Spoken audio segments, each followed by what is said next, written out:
Bonjour, je suis EcoCat, la mascotte de l'école primaire du lycée Jean Renoir. Aujourd'hui, nous allons parler des emballages plastiques du goûter et des conséquences que les déchets plastiques en général ont sur la planète.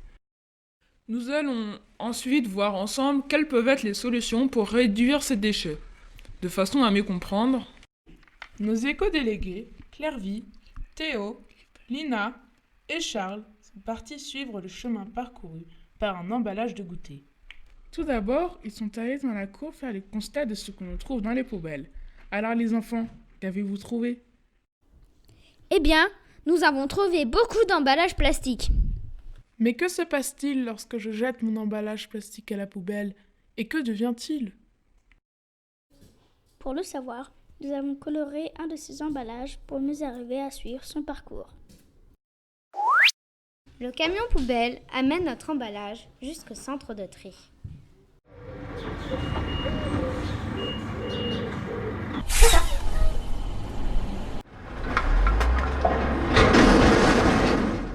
Arrivés au centre de tri, les plastiques qui peuvent être recyclés sont mis de côté pour être transformés.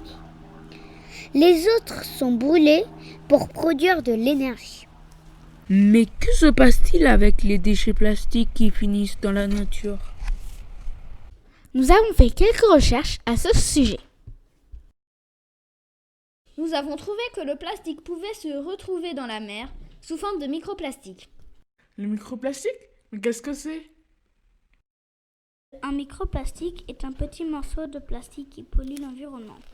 Il provient de sources très diverses, notamment les cosmétiques. Nous avons aussi découvert ce qu'est le 8e continent. Le 8e continent? Nous avons trouvé une vidéo très instructive pour expliquer ça.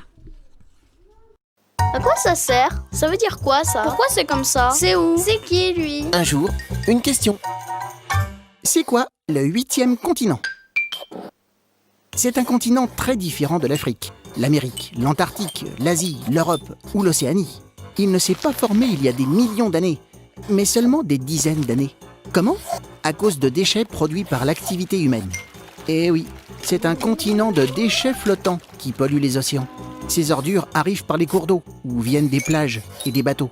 Elles sont tenues ensemble par des courants tourbillonnants appelés gyres dans le Pacifique Nord, le Pacifique Sud, l'Atlantique Nord, l'Atlantique Sud et l'océan Indien. Le 8e continent est donc formé de 5 poubelles géantes, au nom appétissant de soupe de plastique. En 1997, le navigateur Charles Moore a découvert par hasard celle du Pacifique Nord.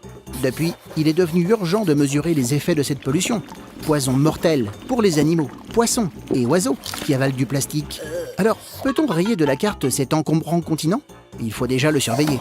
C'est le projet de l'expédition 7e continent, qui explore les 5 gyres de la planète. Puis, nettoyer les océans, par exemple avec l'aspirateur géant du jeune Boyan Slat, prêt à fonctionner en 2016. Mais selon Charles Moore, l'important dans le futur est de réserver le plastique aux objets qui durent. Car pour la planète, le plastique, ce n'est pas fantastique. Une bouteille mettrait 450 ans à disparaître. Alors, dis non merci au sac jetable et dégaine ton panier durable. Tu te poses des questions? Nous, on y répond.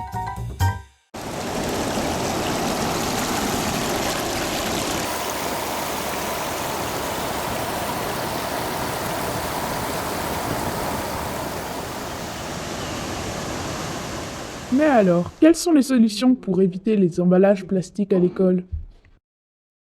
Nous avons fait à nouveau des recherches et listé les solutions. 1. Avoir un goûter fait maison. 2. Éviter les emballages plastiques.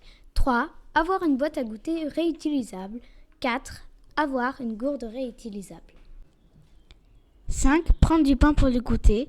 6. Emballer son goûter dans du tissu. 7. Prendre des fils qui n'ont pas besoin d'être emballés pour le goûter. 8. Prendre un gros petit déjeuner pour ne pas prendre de goûter à l'école.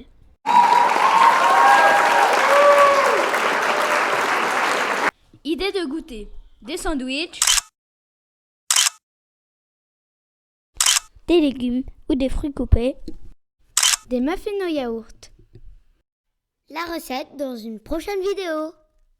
Bravo les enfants. Voilà plein de bonnes idées pour les goûters sains et délicieux qui permettent en plus de protéger notre planète en évitant les emballages plastiques. Maintenant, à chacun de vous de réfléchir à tous les emballages qui sont utilisés dans la vie de tous les jours, en dehors de l'école et aux solutions pour les éviter. Je vous dis à bientôt pour de nouvelles aventures d'Ecocat.